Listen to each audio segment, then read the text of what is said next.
You know, so much of that song that we just sang is actually pulled directly from a story that we find in the Bible. And some of you may be familiar with the story where the Israelites, God's chosen people, who were once slaves in Egypt, find themselves on the banks of the Red Sea. And they turn around, and Pharaoh and the powerful Egyptian army are pursuing them. And this week, I was actually rereading that story. And in verse 10 of the book of Exodus, chapter 14, it says this. It says, "As Pharaoh approached, the Israelites looked up, and there were the Egyptians marching after them." And then it says this. It says, "They were terrified and cried out to the Lord." And you see, at this point in the story, the Israelites physically are a free people.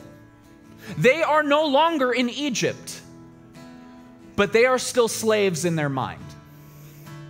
And I think what can sometimes happen to us is even though we know we've been set free, we can still feel like slaves in our minds and hearts, can't we?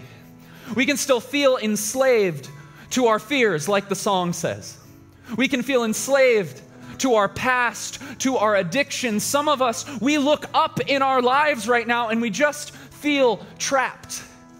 And if that's you this morning, then I want to remind you that because of Jesus, you have been set free.